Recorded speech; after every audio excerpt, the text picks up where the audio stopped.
Hi, this is Remembering the Past, the show where we talk about people who've died recently who've had a profound effect on our history, our society, or our culture. We're not going to start out with a person tonight, but with a bird, Munin, who died recently at the age of 22. Munin was a raven, the oldest and longest-serving raven at the Tower of London. According to the Tower's raven master, Chris Scaife, Munin passed away after a brief age-related illness, and he was one of 7 ravens at the Tower of London. Ravens have officially resided in the Tower of London since 1630, when Charles II decreed there must always be at least 6 ravens there to ensure Britain's safety. But they were part of the Tower's history even before that. According to folklore, ravens were a mainstay at executions. It is said that at the execution of Anne Boleyn in 1535, even the ravens of the Tower sat silent and immovable on the battlements and gazed eerily at the strange scene. And during the execution of Lady Jane Grey in 1554, ravens were apparently seen pecking the eyes out from the severed head of the Queen. The official title of Raven Master was introduced in the 1960s. Chris Scaife and his team look after the birds by feeding them fresh meat from Smithfield Market and keep their flight feathers regularly trimmed. One ominous legend has it that great harm will befall the crown and country should the ravens leave the historic fortress. As well-wishers tweeted their condolences, Mr. Scaife revealed that Munin would be replaced in due course. We're going to move on now to Dick Wilmarth, who died recently at the age of 75. He was the winner of the first Iditarod Trail Sled Dog Race in 1973. The Iditarod is the nearly 1,000-mile sled dog race that goes every year in March from Anchorage to Nome. According to the Juneau Times, after winning the first Iditarod in 1973, Dick Wilmarth never took part in it again. He was once asked why he never raced again, and he responded very quickly with a big smile and said, "'Cause I won." He moved on to doing new things and different things, his daughter added. He liked to stay busy, and I think he figured one time was enough for him. Wilmarth was a 17-year-old Idaho logger who came to Alaska with his older brother Larry to fish out of Kodiak Island. His daughter said somebody recommended that he head out west because there was a lot of undiscovered territory out there. And he settled in Red Devil, Alaska, located about 250 miles west of Anchorage, where he worked for a mine and learned how to fly planes. He also did some trapping as a young man and became interested in mushing dogs. Wilmarth was 29 when he and his friend Bob Vanderpool first heard about plans for a 1,000-mile sled dog race from Anchorage to Nome. He put together a dog team a few months before the race, swapping goods for dogs in Alaska native villages along the Kuskokwim River. He traded a .22 caliber rifle for a snowmobile and then swapped that for 5 of his 12 dogs on the team. Conditions for the first Iditarod in 1973 were nothing like they are today. He said shortly after the race began there was no trail at all, so he and sprint dog musher George Atla at one point put on snowshoes and cleared a path for the dogs. The 1973 race began with 34 teams and more than a third of them never finished the race. Along the trail there was almost a mass exodus when the temperature dropped to minus 50 degrees. Some other mushers came to him in the middle of the night to talk about turning back. They wanted the decision to be unanimous, he said. But he didn't even let them finish. I told them, I'm going to Nome. Today, mushers pack food for their dogs and themselves, and it's flown to checkpoints along the trail. That didn't happen during the first Iditarod, and Wilmarth told the AP that he got pretty hungry on the way to Nome. To fight off hunger, he snared beaver for food and tried to steal fish from a trap, but nearly fell into the Yukon River instead. He also didn't get any help from villagers on the river. Those guys on the Yukon wouldn't give me any food. They were rooting for their own guys, he said. He pocketed $12,000 for being the first musher to win the rugged race across Alaska. It took him 20 days and 49 minutes, more than twice as long as Iditarod mushers today make the trek across the Alaska wilderness. It was a little bit of a different deal back then, Wilmarth said. Things were a little rougher. We're going to move on now to our feature, Linda Brown, who died recently at the age of 75. Linda Brown was an 8-year-old girl in Topeka, Kansas in 1951, and she became part of what was probably the most important Supreme Court decision of the 20th century, Brown versus Board of Education of Topeka. As a little girl, Linda went to an all-black segregated school that was 20 blocks from her house. It wasn't a bad school, she liked it, and it was legal to have segregated schools then, but the walk was difficult in the cold weather, and there was an all-white school only 5 blocks from her house, Sumner School, which her father tried to get her enrolled in. When the school refused to enroll her, he enlisted the NAACP and a brilliant young lawyer named Thurgood Marshall.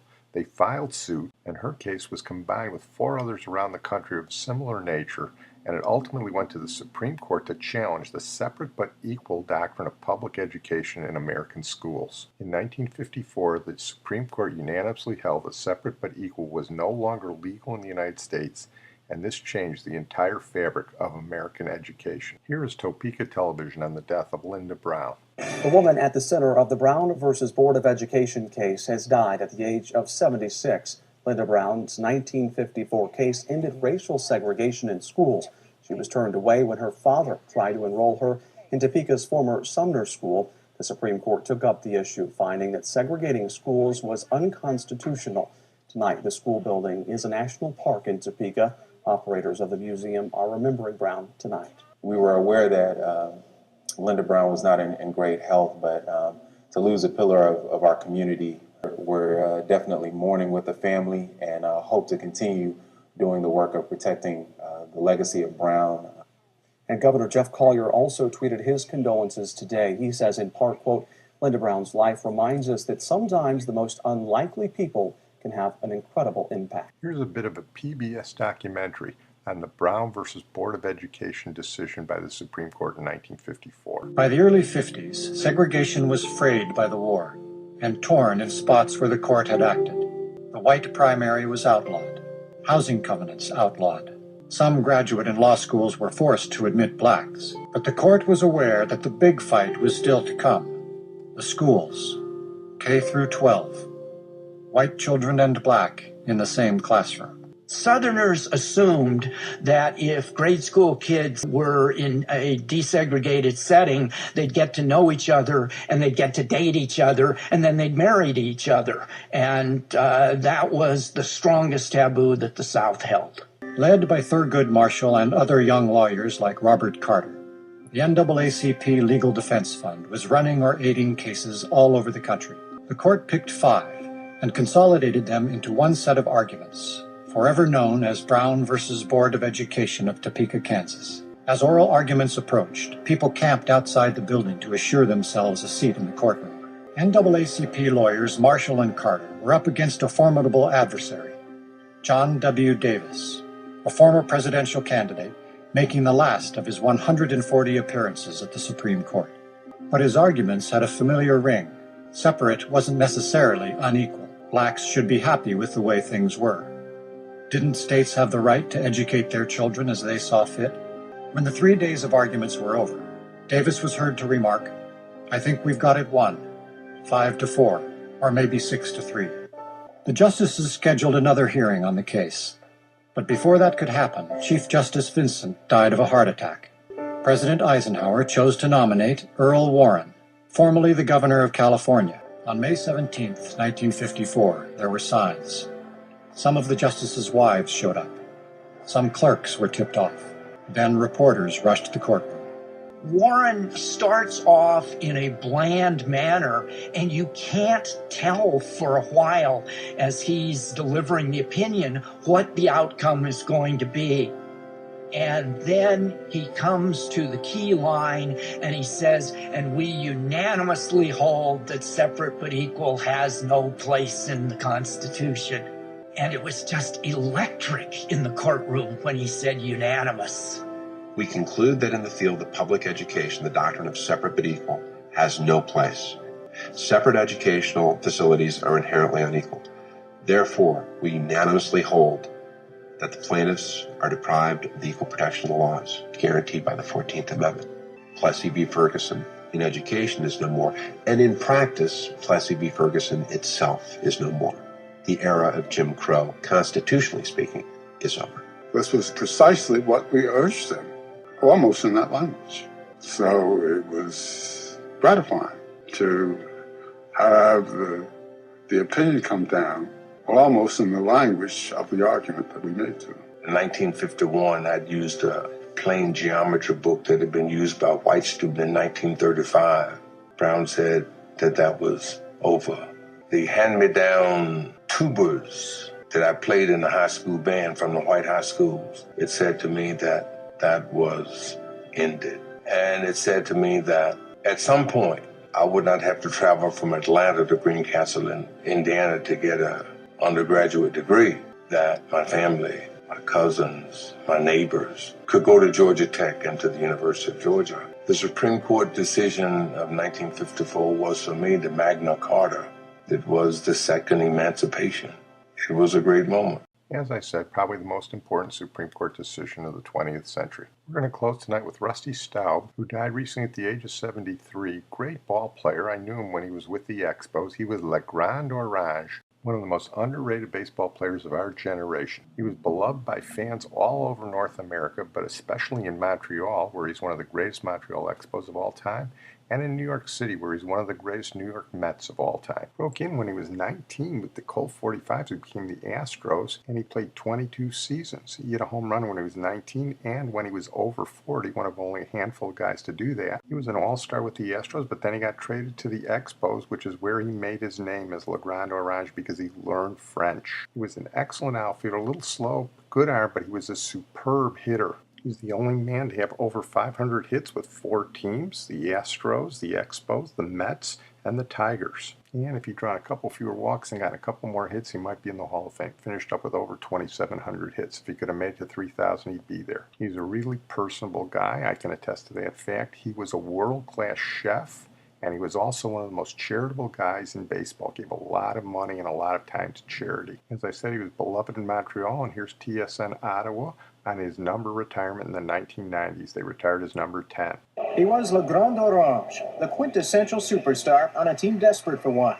To be the first player to ever have his number retired by the Montreal Expos is a great honor. I love being a part of the original Expos. I truly love living here in the city of Montreal. Rusty Staub, number 10. Revered, remembered, retired. I think the most fulfillment I felt in my life in baseball was when I was able to give back so much to the game during those first 3 years that I was here. The gamut was heavy. I was very relieved after I finished the speech. Rusty Staub was the Expos' first superstar, so it's only fitting he be the first to have his number retired.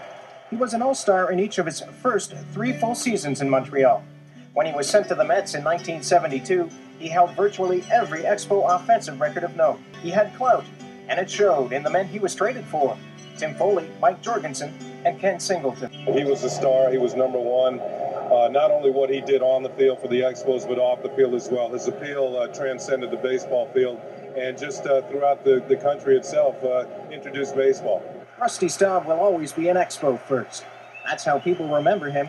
That's how he wants to be remembered. I don't think any place took me into their heart any more than happened here. And it's not that it's one better than the other. It's that it was so special here. I think back to those days in Park Jarry and the love affair that took place with the city and the whole organization. To be a great part of that was tremendous. So like the man, Rusty Staub's number 10 is officially retired, which in a sense changes nothing really. A Grand Orange has been and always will be Expos Blue. Rob Sinclair, TSN. Well, the Mets fans loved him too in New York. He had a great World Series in 1973. Here's Lindsey Nelson and Kurt Gowdy on the call. Rusty Staub has had 3 hits and 11 times hit back. And this is his first World Series. Hits it in the air, way back in left. That's sending Rudy back to the wall, and it is gone. A home run for Rusty Staub. Rusty Staub, who had 15 home runs during the regular season, and he had 3 home runs during the playoffs, has just hit his first World Series homer, a 3-runner. Every ball he hit last night, except one, went to left field. He had a single and a double to left field, and he hit the home run to the opposite field. Well, I'm going to close on that note. I want to thank my producer and IT genius, Sid Tepps. As a final tribute to Rusty Staub, as I said, he's the only player in Major League history to get 500 hits with 4 different teams. He was definitely a traveling man. So to honor him, let's play a little Ricky Nelson. We don't get enough Ricky Nelson on this program. Jerry Fuller wrote it originally for Sam Cooke, but Sam passed on it, and Ricky Nelson took it to number 1 in 1961. This is Travelin' Man. I'm a traveling man, made a lot of stops all over the world, and in every port I own the heart of at least one lovely girl. Lord, I'm a traveling man. Lord, I'm a traveling man.